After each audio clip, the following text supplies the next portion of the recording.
3 weeks, $340,000. The best diagnostic team available on a 12-hour notice from 2 continents. And a Rolls-Royce Spectre worth $420,000.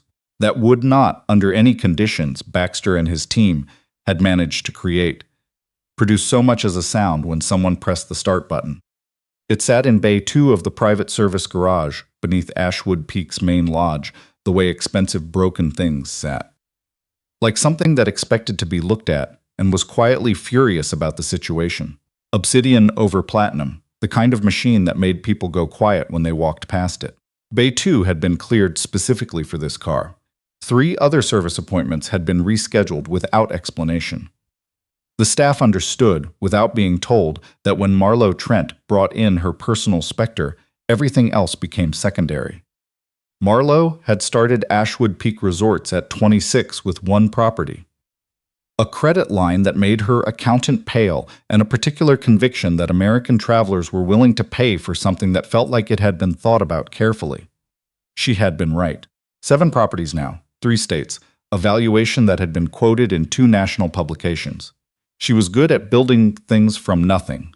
She smiled at her desk. She had built most of her adult life from nothing, starting with a 2-bedroom apartment in Flagstaff, where money was a permanent low-level emergency, and wanting something you couldn't afford was a habit you learned to break around the time you learned to read.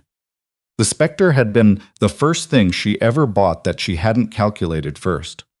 She'd seen it at a dealer event in Denver in November, parked under a light that made the obsidian paint look like it was pulling darkness out of the air rather than reflecting it back. She had stood next to it for 11 minutes before anyone noticed her, and in those 11 minutes, she had simply looked at the car and felt something bypass every analytical circuit she'd spent a decade sharpening. She had written the check the following week. It ran perfectly through December and into February. Then, on the 3rd Tuesday of March, during a cold snap that dropped overnight temperatures in the mountains to 18 degrees, she pressed the start button in the bay and heard nothing. Not even a click, just the ambient hum of the building's climate system, and the silence of a very expensive machine that had decided it was done. Lyndon, her operations director, had found Baxter within 24 hours. Baxter had a name in the right circles, credentials that read like a European automotive lexicon, connections to 2 manufacturer testing programs, a business address in Stuttgart that carried a certain specific gravity. He flew his team over on Marlowe's account and arrived with equipment that required its own freight crate. He was methodical and expensive and had spent 12 days running diagnostics that consistently returned normal values, while the car consistently refused to start. The bill so far, $340,000. Marlowe had the conversation with Baxter on a Thursday morning, keeping her voice level because she had learned early that a woman who raised her voice in a professional disagreement got labeled reactive, while a man who did the same got called direct. It was an unfair standard. She applied it anyway. "Do you know what's wrong with it?" she said. Not a question. He paused for nearly 2 full seconds before answering. 2 seconds was a long time for a man who knew. "There is strong evidence," he said carefully, "that the fault is embedded within the battery management communication architecture. Our diagnostics return within normal thresholds, but something in the initialization sequence. That's not a yes." He looked at her. "No, it isn't." She authorized another 3 days. She was not sure why. The sunk cost had become its own argument. That evening she went down to the bay alone and stood next to the car, with her hands in her coat pockets. She pressed 1 palm against the hood. The paint was cool under it. She stood there for a while in the quiet, not running diagnostics, not reviewing reports, just present with something that mattered to her in a way she hadn't planned on. Robbie, her junior fleet technician, found her there. He was 24 and quiet and had been working alongside Baxter's team for most of the 12 days. "What's your read?" she said without preamble. He blinked. The question wasn't one he expected from her. Every diagnostic they run comes back clean. Whatever it is, it doesn't show up in standard protocols. He paused, working through it carefully, and it only fails at initialization. Not while it's sitting, not during test procedures, only when someone actually tries to start it. She looked at him. "You mentioned this to Baxter?" His expression gave her the answer before the words did. He said the Spectre's architecture is comprehensive enough that anything affecting initialization would generate a fault code. Probably, she said. Yeah, Robbie said, probably. She sent him home and stayed another few minutes alone, then went upstairs. She had 41 unread messages and a property call in 9 hours. The car sat in Bay 2 and refused to offer anything. Griffin Petre arrived the following Monday by accident. He had a parts delivery scheduled for Ashwood Peak's fleet maintenance dock on the property's east side. The service road off County Road 14 had 2 gates, and he went through the wrong one, which put him in the private bay area rather than the fleet dock.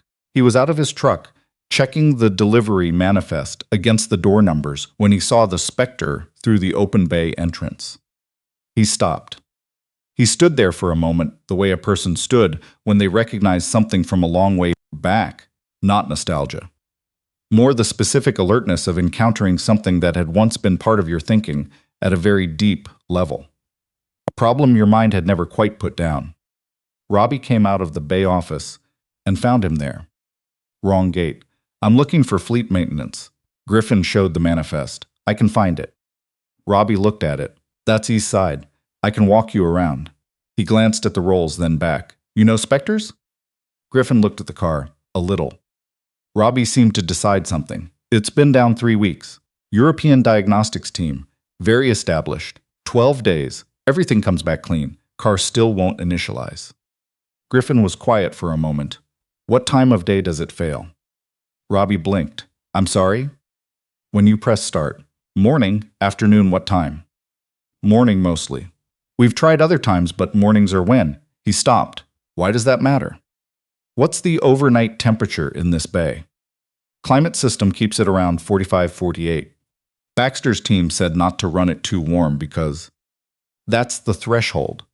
Griffin looked at the car again with that same focused, unhurried attention. Something had settled in his expression. Not excitement, more like a frequency coming in clear. 45 to 48 is exactly the threshold. A voice came from behind them. Who are you? Marlowe was standing at the bay entrance in a gray blazer, arms crossed, with the expression of someone who had come down because something in a 2-sentence update had pulled at her attention. Griffin showed the manifest. Wrong gate. Parts delivery. He knows something about the car, Robbie said. Marlowe studied Griffin the way she studied most things, quickly, accurately filed. Late 30s, lean in the way of actual physical work. Dark hair going gray at the temples. A flannel work shirt with a small logo stitched on the chest pocket. Petre's garage, Millhaven CO. His boots had been resoled at least once. He was standing next to a $420,000 automobile with an expression of complete professional composure. Tell me what you mean by the threshold, she said. I'd rather look at it first. I might be wrong. Baxter appeared from the bay office before she could answer. He took in Griffin's work clothes and the delivery manifest and the Chevy Colorado visible through the open gate and arrived at a conclusion in approximately 1 second. Mrs. Trent, the diagnostic cycle we're running requires controlled conditions. I'd ask that. He asked what time of day the car fails, Robbie said. Nobody asked that before. The bay went quiet. Baxter's jaw shifted. That's a symptom observation, not a diagnostic variable. The BMS architecture doesn't differentiate between. It does on this build, Griffin said without heat. On the early production Spectres, first 200 units, Q1 and Q2 of 23, there was a late engineering change to the sensor ground reference circuit. The change was documented internally, but it didn't make it into the dealer service manual before print. In sustained cold conditions, below 50 degrees Fahrenheit, the thermal contraction in the connection breaks the sensor reference continuity. He paused. The BMS runs its initialization check, can't confirm a clean ground return, and refuses to authorize drive mode. The signal isn't failed, it's ambiguous. So no fault code gets thrown. The car just doesn't start. The service bay was completely silent. Your diagnostics all came back clean, he said to Baxter, without any satisfaction in it. Because you were testing within normal parameters, and the fault only manifests below a specific temperature threshold that your test environment didn't reproduce. He looked at the car. I don't know for certain this is one of those units. But the pattern fits. Marlowe looked at Baxter, then back at Griffin. And where are you getting this? Baxter said with something tight in his voice, my question exactly. Griffin looked at him with the patient expression of a man deciding how much conversation he wanted to have. I was on the electrical architecture team at the Goodwood facility for 8 years. I worked on the Spectre's battery management system, the sensor ground reference fault in Q1 and Q2 units. I flagged it internally before I left. He folded the delivery manifest and put it in his jacket pocket. I know it exists because I was part of the team that created the conditions for it. Nobody moved. Then Baxter drew himself up with the compressed energy of a man recalibrating and said, You left Rolls-Royce. I did. To run a repair shop in. My wife got sick, Griffin said. Flat and clear. Not an apology. Not an invitation. My daughter needed me in one place. I came home. He looked at Marlowe. If you want me to look at it, I can tell you in 30 minutes whether I'm right. Marlowe turned to Baxter. His jaw was set. His arms were crossed. He looked like a man who had exhausted his grounds for objection and knew it. Thank you, Victor, she said quietly. I'll find you when we're done. He left without saying anything more. Griffin worked in near silence. Marlowe watched from the edge of the bay. He lay on his back on the floor, not on a creeper, directly on the floor, and ran a penlight under the rear battery housing. 30 seconds of that. Then he stood, took Robbie's multimeter, and made 2 checks at points that weren't in the standard service diagram. He read the output. He read it again. He turned the multimeter toward Marlowe so she could see the screen. She didn't have an electrical engineering background, but she had watched Baxter's team for 12 days, and she understood enough to know the number was wrong. Sensor ground reference, Griffin said. Degraded. Not enough to trigger a fault code above 50 degrees. The BMS has redundancy. It compensates without logging an error. But below 50, thermal contraction in the terminal breaks the reference signal continuity. He looked at the car. The initialization check can't confirm a clean ground return, so it doesn't fire. He glanced at Robbie. Your overnight temperature in this bay, keep it above 55 going forward. This is a temporary fix. The actual repair is a factory terminal assembly. You'll want to contact the Rolls Service Center about sourcing it. Can the car be driven in the meantime? Marlowe asked. In warm conditions, above 55 in here for at least 12 hours first. He paused. I'd want the terminal replaced before next winter. Let's start it, she said. Robbie got in. The bay went completely quiet. He pressed the brake. He placed his hand on the start pad. The Rolls-Royce Spectre powered up. It made almost no sound. It was electric, and electric cars didn't roar, but it had a presence when it activated, a weight and aliveness that filled the bay, the way a conversation filled a room when something true had just been said. The instrument cluster illuminated in Rolls-Royce's amber white, and the low, certain tone of an active powertrain settled into the air. And nobody said anything, because the car had been silent for 3 weeks and now it wasn't, and that was the whole statement. 3 weeks. $340,000. The most credentialed team Marlowe's money could reach in 48 hours. And a man from Millhaven, who came through the wrong gate, fixed it in 26 minutes with a penlight and a borrowed multimeter. The room did not erupt. There was no outburst, no applause. People just stood there in the presence of a running car that had been dead for 3 weeks, and the silence of the room against the sound of the powertrain was its own kind of answer. Victor Baxter left after a brief private conversation with Marlowe in the side office. She kept her voice level throughout. She told him she'd review the final invoice with her accounting team and thanked him for his time. After he left, she stood in the office for a moment, looking at the framed mountain photographs on the wall, trying to locate the feeling underneath the day. She was relieved. The car was running, but the relief was sitting alongside something heavier and more specific. The flat discomfort of understanding exactly where her thinking had failed. She had hired Baxter because his name appeared on the right lists, because his address was Stuttgart, not Millhaven, because expertise, in her professional model, announced itself through those channels. She had filtered by surface before she'd ever laid eyes on Griffin Petre, and the only reason she knew about him at all was that he'd gone through the wrong gate. She walked back out to the bay. He was loading his toolbox into the Chevy when she crossed the floor. Mr. Petre. He turned. He had that same quality of attention, not guarded but contained. Self-sufficient in a way that most people weren't, or had stopped practicing. "I'd like to offer you a consulting contract," she said, "temporary, for the terminal replacement when the factory part comes in. I want someone who understands this specific production variant in the room." "What's the rate?" "Name one." Something that might have been brief amusement crossed his face. $2.40 an hour for specialist work. "Done. I'll authorize 30 hours. He nodded once. She extended her hand. He shook it, firm, dry, rough, in the specific way of hands that had been doing actual physical work for years. "One question," he said before turning back. She waited. "The car." He was looking at the Spectre, not at her. "You came down here alone at 7 in the evening to stand next to it. Baxter mentioned it when I asked why no one had attempted a temperature-controlled start." He paused.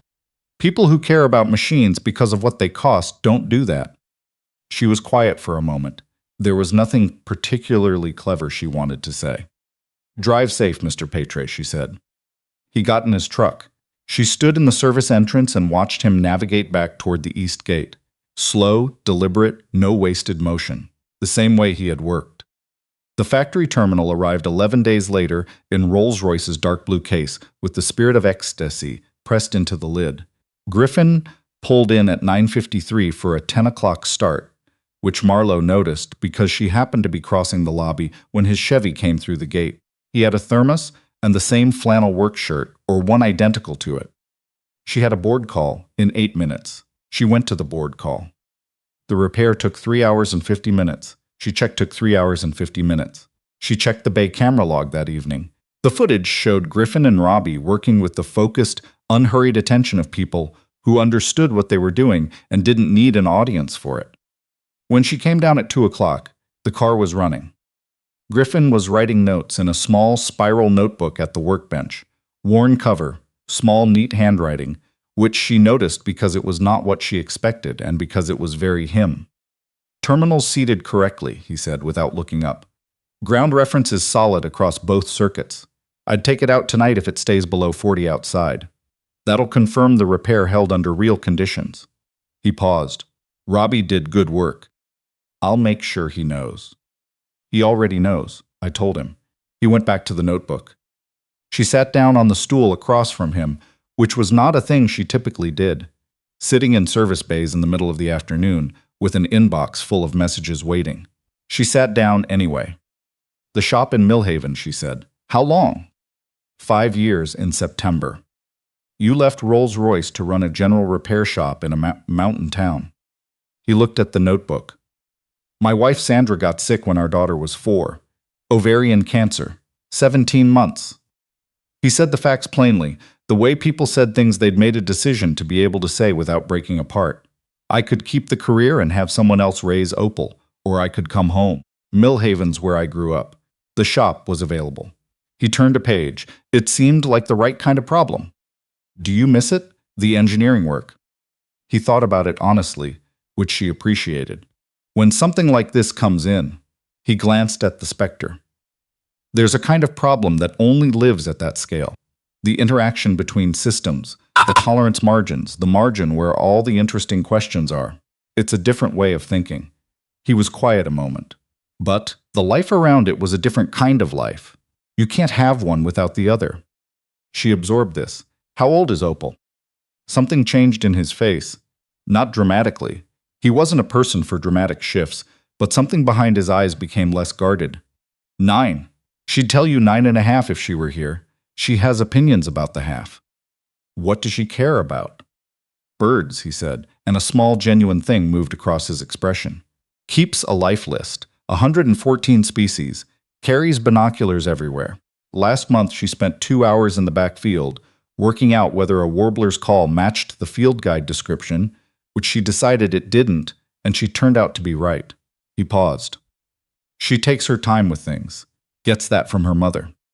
Marlowe sat with that for a moment, and with the way he said, "Sandra and Opal both," with the particular care of someone who had learned that plainness was less dangerous than the alternative. I should let you get back, she said, standing. Done, he said, just finishing the notes. She picked up her lanyard and was at the door when he said her name. Just Marlowe, first time. She turned. He was still looking at his notebook. Take the car out tonight. Route 74 going south toward the canyon. There's a straight stretch past the pull-off. He glanced up briefly. Don't wait for conditions to be perfect. She looked at him for a moment. Thank you, Mr. Petre, she said. She drove the Spectre out that evening, south on Route 74, and pushed it past 90 on the straight stretch before the canyon curved back. The car was entirely itself, smooth and certain, and present in the way that very well-engineered things were present. She drove home with the windows cracked, mountain air coming through at 39 degrees, and thought about a man who'd known the answer before he crossed the bay floor and hadn't announced it until someone asked. She called the shop in Millhaven 4 days later. She had a real question about cold weather maintenance parameters, not invented, but also something that could have been texted, and she was calling instead. He answered on the second ring. She asked the question. He answered it. Neither of them said anything for a moment. How's the shop? She said. Busy. A pause. Customer brought in a Land Cruiser this week. He'd watched something online and made an adjustment himself first. How bad? It'll drive again. It's going to take me until Thursday. A dry pause. The video had 400,000 views. I have some thoughts about that. She laughed. A real one, low and genuine, the kind she didn't always allow herself. I'll bet you do. Anytime, he said when she thanked him, and there was something in the word, not more than it contained, but all of it, fully there, that she sat with after the call ended. She came to Millhaven on a Saturday in early May and found the shop closed. She drove around until she found a diner called Hendry's, with a hand-painted pine tree above the door, and through the window she saw a man in a gray thermal and a small girl with dark braids at a corner booth, a field guide open on the table between them. She almost drove past. The bell above the door rang when she came in. Griffin looked up. Something in his expression shifted, a room's pressure changing when someone opens a window. Mrs. Trent, he said. I thought the follow-up question could wait, she said. The small person across from him said, Are you Marlowe? Opal Petre had her father's directness in her eyes and her own particular version of it in her voice. Open and unfiltered, and without any architecture of impression management. She had binoculars around her neck and a Peterson guide open to the flycatcher pages. I am, Marlowe said. Dad said you have a Rolls-Royce. I do. Opal considered this with the seriousness of someone running a data point through a system. Is it good in the mountains? Altitude affects electric motors differently than combustion. It is now, Marlowe said after a small pause. Your dad helped me figure out why it wasn't. Opal looked at Griffin. Because of the sensor ground thing. Yeah, he said. She turned back to Marlowe with the particular expression of someone updating a file. There's a Cassin's finch in that juniper. She pointed toward the window. I've had it before, but it's still good. The head shape is more peaked than a house finch. Also the call. People think finch calls all sound the same, but they don't. She put down the binoculars. You just have to slow down enough to actually listen. Marlowe looked at the bird in the juniper, small, gray-brown, ordinary to any eye that wasn't paying the right kind of attention. Griffin poured coffee from the carafe on the table. Marlowe picked up the cup. Opal turned back to the flycatcher guide, one finger moving down the range maps. Dad says you build things, she said, without looking up. I do. What kind? Hotels, places where people come to rest. Opal looked up at that. Do you like it? Even the hard parts? Especially the hard parts, Marlowe said. Opal nodded and turned a page. The corner of Griffin's mouth moved in that minimal, specific way, a concession to something he found genuinely good. They ate. They talked. The conversation moved, the way conversations moved when nobody was performing anything, slightly uneven, occasionally interrupted by Opal's observations on bird habitat or her assessment of whether Hendry's burrito had held up since her last visit. Griffin talked about a retired fire chief's Land Cruiser that had come in. 280,000 miles, everything original, the kind of vehicle that was a document of someone's life. Marlowe talked about a property she was considering in Wyoming, and the gap between her instinct, which said go, and her analysis, which said wait. Which one is usually right? Griffin asked. My instinct, but my analysis has better reasons. He looked at her. That might mean your instinct sees something the analysis hasn't caught up to yet. Or it means my instinct is wishful thinking, dressed up as intuition. Could be both, he said. Not dismissive, just accurate. Opal looked up. Are you coming back next Saturday? The question was direct and undisguised. The way a 9-year-old's questions were before the world taught them to obscure what they actually wanted to know. Opal, Griffin said. I'd like to, Marlowe said at the same moment. Opal looked between them with the expression of a child who had understood something the adults hadn't said yet, found acceptable, and returned to her finches. She came back the next Saturday and the one after that. By the 4th, she had stopped thinking of it as something she was doing and started thinking of it as a place she went. One evening in late May, Opal showed her a bird at the meadow's edge behind the house, a McGillivray's warbler, moving along a low branch at the tree line, small and gray-headed and careful in the way it held itself. They stood at the meadow's edge in the early quiet, not talking, Opal's hand pressed once on Marlowe's arm to keep her still. How do you know it's good? Marlowe asked, barely above a whisper. The call, Opal said. And the microhabitat. It keeps to the same territory. Birds that look plain are usually doing something interesting. You just have to stay still long enough to see it. The warbler moved into the trees and was gone. Walking back to the house, Opal reached up and took Marlowe's hand, without announcement, without agenda, because the ground was uneven and she wanted the company. Marlowe held on. In June, on a Saturday when the roads above Millhaven were fully clear, Griffin drove her into the mountains. Just the two of them, Opal at a class at the Nature Center. The Chevy, not the Spectre. Windows down on a road that got narrower and finally opened into a pull-off with a view west that was, in the plain and accurate truth of it, one of the more beautiful things she had seen. The Rockies extended in every direction, still carrying snow on the high elevations, the afternoon light at a long gold angle. They sat on the tailgate. I come here when I need to think, he said. What about? Sandra, some of the time, the shop. Whether what's happening on Saturday mornings in Millhaven can fit inside the same life as what you've built in Ashwood. He looked at the mountains. Whether there's room. She was quiet a moment. Is that something you're worried about? It's something I think about, which is different. He looked at her directly with the particular quality of attention she had come to understand was his version of honesty. Fully present, not prepared in advance. I don't move fast. I haven't done this in 5 years. And I have a daughter who will ask you your opinion on the lesser goldfinch before she asks you your name. He paused. I'm not saying that to warn you off. I'm saying you should know what you're looking at. She held his gaze. I work too much. I know I work too much, and I've never cared enough to fix it. I have a company that takes most of what I have, and I find it genuinely satisfying, which is probably not a thing I should admit. She paused. I'm also not easy. I've been called a lot of things that amount to, she doesn't perform enough uncertainty. I'm not going to start. Something that was almost a smile. I don't want you to, he said. I know, she said. That's part of the thing. He reached over and put his hand on hers where it rested on the tailgate. Not a gesture. A decision made quietly and then made. I'm not going anywhere, she said. I know, he said. That's what I'm working on believing. Things steadied in their own time. The Wyoming property moved forward. The investor pressure that had been building through April resolved when she made the argument she wanted to make rather than the one she'd been pre-weakening in her own head.